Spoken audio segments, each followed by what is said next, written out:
폴 마이어라는 사람이 있어요. 폴 마이어 많이 들어보셨죠? 그 노숙자였거든요. 노숙자인데 지금 미국 100대 부자 중에 한 사람입니다. 키도 작고 돈이 없어가지고 대학에 들어갔다가 대학 못 다니고, 그러니까 고졸이죠. 그러다 키가 작아. 키가 작은 데다가 말더듬이야. 말더듬이. 키도 작고 말더듬이고 학력도 없고, 그래가지고 렌트를 못 내가지고 쫓겨나서 노숙자가 됐어요. 그런데 어느 날 길거리에 자빠져 자고 있는데 벤츠가 쏙 지나가는 거예요. 그러니까 깜짝 놀랐어. 이상하게 태어나서 어떤 녀석은 길바닥에 자빠져 잠자고, 어떤 놈은 벤츠 타고 다니고, 그렇잖아요. 근데 그때 무슨 생각을 했겠어요? 나라고 벤츠 타지 말라는 법이 있나? 그 법이 미국에도 없고 대한민국에도 없어요. 길바닥에 누워 자는 놈은 벤츠 타서는 안 된다. 그 법이 없어. 그러면 벤츠를 타려면 어떻게 해야 돼요? 돈을 벌어야 돼. 돈을. 그렇죠? 근데 지금 렌트를 낼, 월세를 낼 돈이 없다고. 근데 돈을 어떻게 벌어요? 어떻게 벌겠냐고. 그런데 미국에서는 우리도 똑같아요. 돈 벌 수 있는 방법이 있어요. 그게 뭐냐 하면은 보험회사에 취직해서 보험 외파는 되는 거. 미국은 보험회사가 굉장히 많아요. 건강보험도 국가보험이 없어요. 전부 개인보험이에요. 그냥 보험회사가 많아. 오바마 대통령이 국가보험을 하려고 해도 안 돼. 왜 그러겠어요? 이권이 전부 걸려있기 때문에 안 되는 거예요. 감기 걸려서 3일 입원하면 입원비가 1,000만 원이거든. 그러면 그 도둑놈들 아니냐? 그건 도둑놈 아니에요. 도둑놈 아니고 의료 분쟁이, 의료 소송이 많기 때문에 잘못해서 의료 소송에 걸려놓으면 망해. 그러니까 그렇게 비쌀 수밖에 없어. 아무튼 보험회사 외판원으로 들어가면 돈 없이도 돈을 벌 수 있다고 생각했어. 그 생각은 맞는 거죠.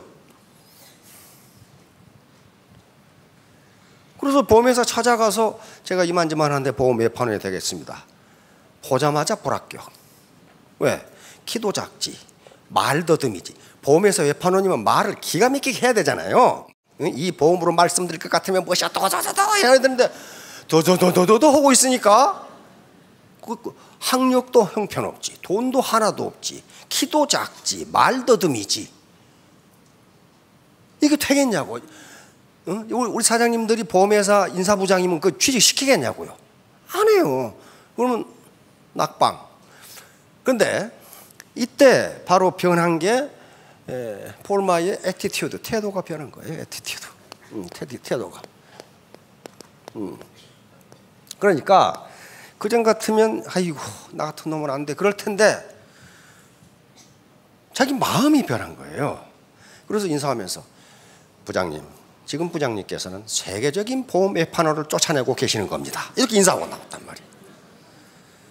시중에 책이 나와 있어요. 그래서 88번 거절당했어. 보험회사를 그러니까 88군데를 찾아갔다는 얘기예요. 다 거절당한 거예요.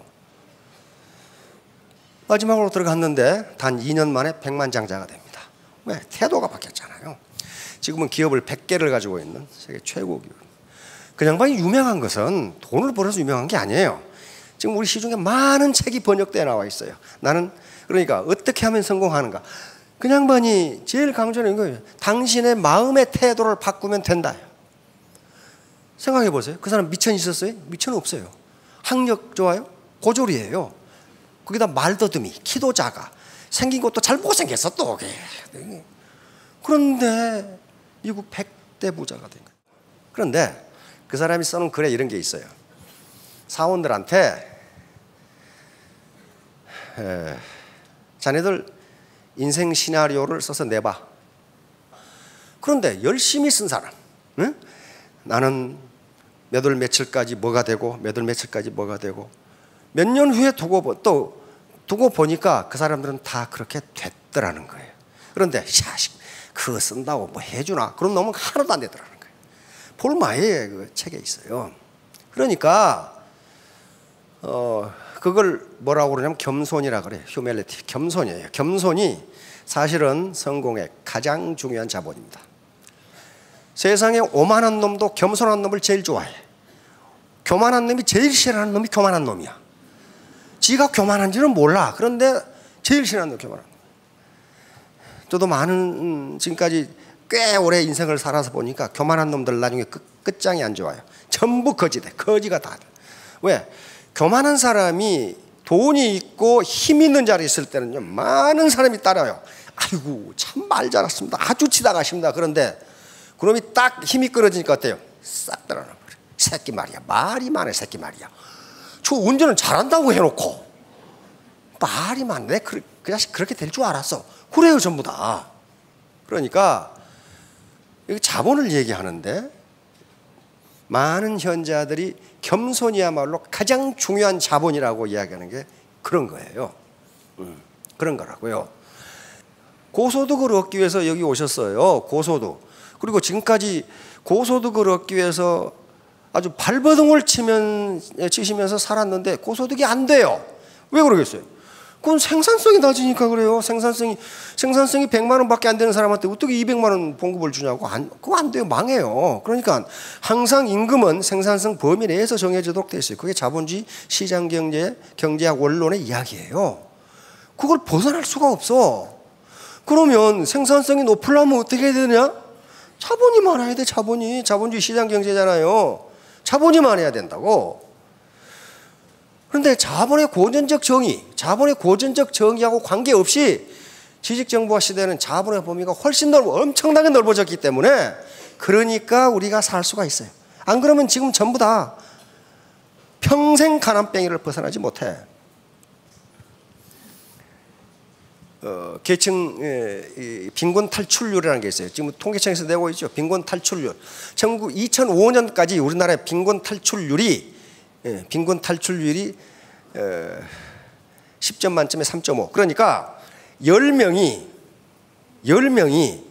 가난뱅이 부모 밑에서 태어나면 그중에 3사람 반, 그러니까 평균 4사람이 그 가난을 벗어난다는 거예요. 지금 2명으로 줄었어요. 다시 말하면 10명이 가난뱅이 부모 밑에 태어나면 8명은 평생 가난하게 산다는 거예요. 평생 가난하게 살아. 그런데 그 초점을 평생 가난하게 사는 8명한테 맞추지 말고 그중에 2명은 빈곤에서 탈출한다는 거예요. 아무도 못한다면 문제가 있죠. 2명은 한단 말이야. 그럼 2명은 어떻게 쓸까요? 2명은 부자가 된다는 거예요. 지금 많이 떨어졌죠? 3.5에서 2.2로 떨어져 버렸거든. 빈곤 탈출률이. 그러면 요 탈출한 2명은 생산성이 높았고, 그러면 생산성이 높다면 그 중에 자본을 가졌다는 얘기예요. 그렇다면 우리가 볼 건 빈곤에서 탈출하지 못하는 8명이 아니고 탈출한 2명이 어떻게 했는가를 보면 된단 말이에요. 지금 그 얘기를 하려고 하는 거예요.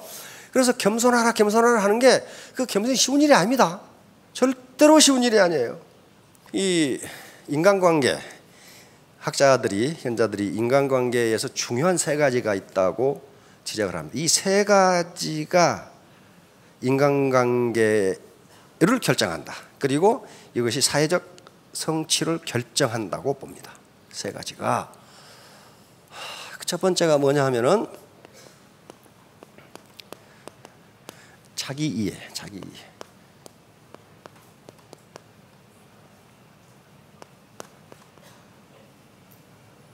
셀프 언더스탠딩. 이게 영어로 있는 거 보니까 양코베기들이 한 얘기야, 이게. 그렇죠? 심리학자들이. 내가 누구인가? 내가 지금 어디 있는가? 요거 아실 것 같습니까? 굉장히 어려워요. 저도 아직 내가 누군지를 아직 몰라. 모르는 거예요. 내가 뭘 알고 있는지, 내가 뭘 모르는지, 내가 어떤 능력을 가지고 있는지, 내가 도대체 이 조직에서 어떤 존재인지 잘 몰라요. 잘 몰라. 적어도 그러니까 자기를 알려면은 겸손해야 된다고. 겸손해야 돼.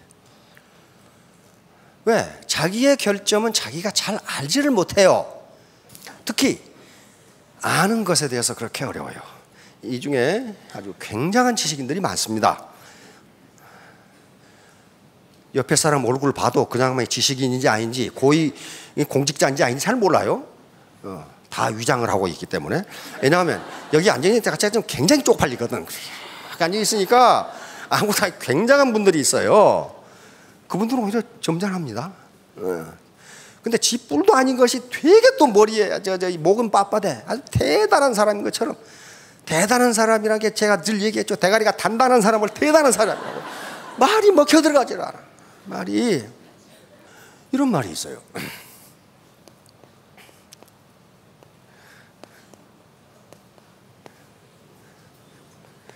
이게 무슨 말이냐면요, 공자님 제자 중에 자로라는 사람이 있어요. 자로. 공자보다 6세 이하인데 공자의 제자이면서 절친한 친구이면서 동시에 공자의 인생 반려자이면서 공자의 스승인 사람이 자로라는 사람이에요. 이 사람은 원래 출신은 깡패입니다. 건달 깡패예요. 공자를 때려 죽이러 갔다가 공자의 제자가 된 사람이에요. 공자의 인품에 감격해가지고. 그런데 요 뗄나무꾼을, 이 깡패를 가르쳐 놓으니까 어때요? 하이, 기가 막히거든. 지금까지 몰랐던 걸 알게 됐어. 그렇죠? 천하의 건달에게 공자님이 글을 가르친 거예요. 예를 가르치고 유계를 가르친 거란 말이에요. 그런데 논어에서 공자님이 어떤 제자를 불러서 한 얘기는요, 그 제자에게 꼭 맞는 얘기를 해요. 다른 얘기 절대, 일반적인 추상적인 얘기를 절대로 안 해요. 그 제자에게 맞는 얘기를 해줘. 그러니까 그런 건달을 공부를 가르쳐 놓으니까 어때요? 발이 구름 위에 떠 있죠? 내가 알걸랑, 그렇게 내가 뭐 좀 알걸랑, 그렇게 된 거예요. 막 그렇게 된 것 같아요, 분위기가. 그러니까 공자님이 하루는 부릅니다. 유야, 그 말은 자로의 어릴 적 이름입니다. 일반적으로 그래서 성년이 되면은 자라는 게 붙죠. 자, 그것은 어릴 적 이름 외에 또 다른 이름이 자고, 그러고 나서 좀 유명해지면 호가 또 붙죠. 그리고 그냥 말이 업적에 따라 돌아가시면 시호라는 게 또 붙는단 말이에요. 자니까 자가 이 자로입니다. 그리고 이름, 어릴 적 이름이 유야. 그러니까 공자님이 유야 이렇게 불렀다는 건 뭐예요? 굉장히 사랑한다는 얘기예요. 그렇죠? 어릴 적 애기째 이름을 불러준 거예요. 유야. 유야. 이 회는 가르치려 자입니다. 여는 여기서 너여 자입니다. 똑같은 거예요. 너에게 안다는 것이 무엇인지 가르쳐 주마. 여기 딱 안다는 것이, 이놈이 아는 척 했겠죠? 안다는 것이 무엇인지 가르쳐 주마. 지지 위 지지. 아는 것을 안다고 하고, 부지 모르는 것을 모른다고 하는 것, 이것이 곧 아는 것이니라. 이렇게 가르쳐. 그런데 아는 것을 안다고 하는 건 매우 쉬워. 근데 모르는 것을 모른다고 하기가 무지하게 어려워. 쪽팔리거든. 나 왜 스폰서인데 말이야. 모른다고 하기가 영 쪽팔리니까 아는 척해. 그때부터 오류가 나오기 시작해. 이게 논어에 있는 말씀이에요. 이걸 톨스토이가 읽었어. 19세기 러시아 문학가 있죠. 지식을 이렇게 정확하게 정의한 예는 아직 없다. 그렇게. 톨스토이 인생 논어가 들어있어, 이 말이. 그러니까 벌써 세계적인 지식인들은 19세기의 논어를 다 읽었어. 톨스토이가 인생 논어를 그렇게 표현했어. 근데 노자는 도덕경에서 더 험악한 말을 하고 있어. 부지상, 아는 것을 모르는 척 하는 것은 좋은 일인데, 알아도 모른 척 할 때가 있으면 모른 척 해야 할 때가 있어요. 어르신들 그렇죠. 며느리 저거 말이야, 마음에 안 드는데 모른 척 해줘야 할 때가 있어요. 옛날 임금님들 면류관 있죠. 앞에 이렇게 무슨 발이 주렁주렁 달린 거 있잖아요. 뒤에도 발이 주렁주렁 달리고. 임금님들 그 의례 때, 가례 때 또는 큰 행사 때 면류관 쓰죠. 줄이 주렁주렁 달려진 거. 그 의미가 리더면, 임금이면 절반만 보라는 겁니다. 아는 것도 모른 척 해주라는 거예요. 다 알려고 하면 피곤해 나라가. 그렇죠?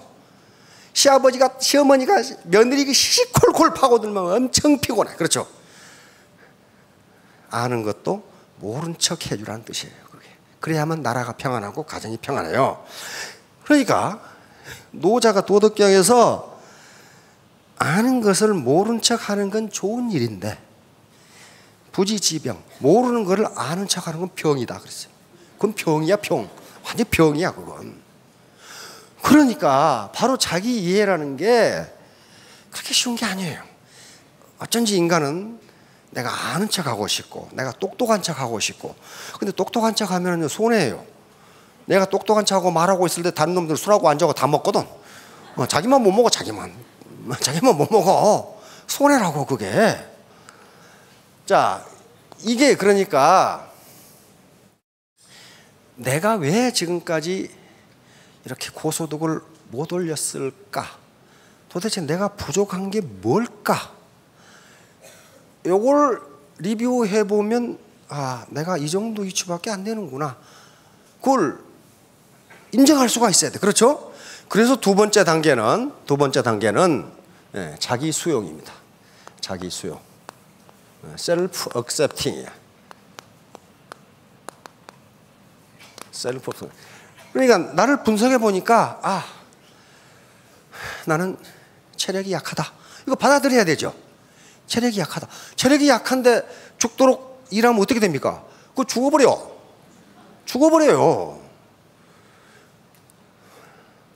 그 다음에 인내심이 약하다. 이걸 자기가 알 수 있잖아요. 허풍을 잘 친다. 자기가 알아요. 허풍 잘 치는 거. 요것을 어떻게 한다고? 두 번째는 받아들여야 된다는 거야. 아, 나는 이런 사람이로구나. 근데 받아들이는 게 그냥 받아들이는 게 아니고 그런 나를 사랑하라는 게 현자들이 얘기해요. 나는 체력이 약하다. 그러니 뭐 어떡하라는 얘기냐? 나는 체력이 약한 나를 사랑한다. 이렇게 받아들이라는 거예요. 나는 학력이 볼 것 없다. 내가 안다고 해서 아는 게 아니다. 그럼 나는 학력이 보잘 것 없다는 걸 그냥 인정하는 거예요. 받아들이라. 그 대표적인 사람이 마쓰시다 고노스케예요. 일본의 1000년 동안에 가장 유능한 경영자, 항상 1위로 나온 분이 마쓰시다 고노스케. 엄청나게 가난했어요. 엄청나게. 구남매 중 뭐 몇 번째인가 그래가지고 초등학교 4학년인가 밖에 못 다녔어. 거기다가 폐병으로 죽을 뻔했어요. 그 당시에 일제시대에 폐병 걸리면 거의 죽죠. 옛날 시골에서 보면 환자들 있었어요. 근데 거의 폐병 걸리면 지금이야 아무것도 아니지만 폐결핵 아무것도 아니지만 그때는 굉장했단 말이에요. 그 폐결핵에 걸린 사람이에요. 거기다가 그러니까 학력은 초등학교 4학년, 몸이 약해. 폐결핵으로 빌빌해. 거기다 키도 작아. 못생겼어. 돈도 없어. 아무것도 없어. 그런데 그냥 뭐 자서전에 보면 나는 이 세 가지 조건 때문에 성공했다. 그렇게 적어져 있어. 우선 나는 가난했다. 가난한 게 무슨 좋은 조건이야 그게. 근데 이 사람은 그것이 좋은 조건으로 봤어요. 가난했기 때문에 어려서부터 많은 일을 경험했다. 세상 물정을 알게 되죠. 그리고 돈이 얼마나 귀중한 것인가를 알게 돼서 낭비하지 않았다. 그러니까 가난한 것 자체를 뭘로 그냥 받아들이고 그것을 자기 장점으로 활용한 거예요. 두 번째, 나는 배운 게 없다. 학력이 초등학교 4학년 졸인데 그러므로 나보다 똑똑한 사람을 데려다 쓰려고 노력했다. 그게 장점이 된 거예요. 장점이. 근데 보통 얼간이 같은 놈들은 자기보다 똑똑한 놈은 밑에 놔두고 보지를 못해. 안 갉아가지고 그냥 쫓아내버리거나. 그러면 그 주위에 누구만 남아? 저 같은 바보만 남아. 그러고 같이 죽어. 마쓰시다 고노스케가 일본 1000년 동안의 가장 위대한 경영자로 추앙을 받는 건 물론 경영을 성공했다는 측면도 있지만 그런 태도가 중요한 거예요. 그 다음에 나는 몸이 약했다. 몸이 약했어. 그게 무슨 장점이냐고요. 근데 그건 장점이라고 생각해. 자기는 왜? 나는 몸이 약했기 때문에 혼자 일하지 않고 협력해서 일하려고 노력했다. 그 협력해서 일하려고 노력했다. 그것이 나를 성공으로 이끌었다. 이 세 가지 조건이 가난하고 학력도 없고 몸도 약하고 키도 이만큼밖에 안 해. 그게 그러니까 그 사람은 어때요? 나를 받아들인 거예요. 나는 가난하다. 나는 학력이 초등학교 4년이다. 나는 몸이 약하다 하는 걸 받아들이고 자기를 사랑한 거란 말이에요. 그 세 번째는 자기 개방이에요. 자기 개방, 셀프 오프닝. 셀프 오프닝. 그러니까 자기 개방이라는 건 저는 이런 사람입니다. 솔직하게 얘기하는 거예요. 근데 통상 안 그래요. 내가 이 과거에는 대단했거든. 통상 그렇게 나가죠. 과거에 대단한 놈은 지금 그 말은 무슨 말이에요? 지금 별 볼 일 없다 그 말 아니에요. 과거에 대단했으니까. 개방하려면 상대방이 나를 무시할 거다 그렇게 생각하니까 그렇거든요. 절대로 무시 안 합니다. 그럼 존경하느냐? 존경도 안 해요. 아무 관심 없어. 그러든가 말든가 아무 관심 없어요. 자, 이렇게 되니까 바로 여기서부터 내가 겸손하지 않으면요, 저걸 할 수가 없어요. 내가 누구인지. 나를 과연 내 있는 그대로 받아들일 수 있는지. 왜? 있는 그대로 받아들여야 발전이 있어요. 그렇죠? 자기를 자기가 과대평가해버리면 발전을 할 수가 없어요. 있는 그대로 받아들여야 돼. 그리고 저는 이런 사람입니다. 겸손은 자기 자본을 증가시켜요. 남의 말을, 겸손은 무슨 인사자라고 하는 겸손은 안 그래요. 남의 말을 경청하는 것, 이걸 겸손이라고 그래요. 남의 말을 경청하는 것. 왜? 경청한다는 건 뭐예요? 그 사람한테 내가 배운다. 공자님이 3인행 필요하사라 그랬죠. 세 사람이 가면 그 중에 반드시 내 스승이 있다. 공자 같은 사람이 그랬는데 우리가 뭐라고? 뭐라고? 또 불치하문 그랬단 말이야. 아랫사람에게 묻기를 부끄러워 말라. 아랫사람이, 그러니까 공자 같은 사람이 불치하문 아랫사람에게 묻기를 부끄러워 말라. 요 태도만 가지면 성공할 수 있습니다. 세종대왕이 그렇게 유명해진 것은 맹사성과 황이라는 두 정승이 있었기 때문에 가능해요. 세종대왕 혼자서 그렇게 하실 수가 없어요. 아마 세계 역사상 그렇게 훌륭한 임금은, 군주는 찾아보기 힘들어요. 세종대왕 같은 분을 찾아보기 힘들어요. 우리가 그분이 조선왕조 4대 임금이었다는 게 참 굉장한 복이에요. 바로 세종대왕 옆에 이 두 대감이 있었어요. 그런데 세종대왕의 이 인품의 폭을 알 수 있는 거예요. 맹사성 대감은요, 이성계, 조선왕조의 태조 이성계가 때려 죽인 최영장군의 손자예요. 손녀 사이예요. 그러니까 아주 원수지간이죠, 이 시집안이. 그렇죠? 그런데 재상으로 통용한 거예요. 황희, 그 뒤에 황희정승 인양반도 고려 말의 귀족이에요. 그래서 두문동으로 조선왕조를 숨기지 않는다고 두문동으로 들어갔던 분이에요. 이방원이가 거기다가 불을 질러버렸죠. 다 튀어나왔죠. 불을 질러버렸는데 이방원이 뭐라고 그랬어요? 타 죽은 사람들이 있을 것이다. 그 사람들은 타 죽게 놔둬라. 절대로 절개를 변하지 않을 사람들이다. 그 사람들을 추앙해줘라. 그러나 대부분 튀어나올 거다. 황희도 튀어나왔어. 뭐라고 튀어나왔느냐? 조선왕조에 보복을 하기 위해서. 고려 말의 귀족이었거든. 학자고. 그런데 어떻게 됐어요? 세종대왕이 품은 거예요. 그런데 황희 같은 분은요, 참 고생 더럽게 많이 했어. 벼슬을 73년을 했어. 73년을. 그러니까 생각해 보세요. 태종의 지신사, 지금 같으면 청와대 비서실장. 태종이 자기가 불질러 놓고 자기가 쓴 거예요. 튀어나온 사람을. 그러면 그렇다면 뭐예요? 태종은 사람을 볼 줄 알았다예요. 이걸 자기 비서실장으로 쓴 거예요. 요걸 도승지를 4년. 아이, 판서가 6개 자리인데 그거 하나 하기도 힘들어 죽겠는데 6개를 다 해서 이 양반은 세종 계속 시키는 거예요. 아유, 경이 그거 끝났으면 2조 판서 끝났으면 예조 판서를 하셔야지. 예조 판서 끝나니까 병조 판서를 하셔야지. 아이고, 그만 그럴 게 아니라 형조 판서도 하셔야지. 다 했어. 그 다음에 거기다가 좌상, 우의정, 좌의정 6년을 하고 영의정에 임명된 게 69세. 지금 연세 많으시다고 그 괜히 허리 구부리고 그러지 마세요. 이 양반 69세에 영의정, 지금 같으면 국무총리가 되신 거예요. 국무총리가. 근데 영의정을 18년을 했어. 18년을. 그래가지고 87세까지 했어. 87세까지. 왜냐하면 세종대왕이 놔주지를 않아. 세종대왕이 아주 이 황희정선을 울고 먹을 때 울고 먹은 거야. 그냥. 69세에 영의정을 시켜놓고 70대가 돼가지고 전하, 제가 몸이 아파서. 아, 그러십니까? 그러면 출근을 일주일에 하루만 하세요.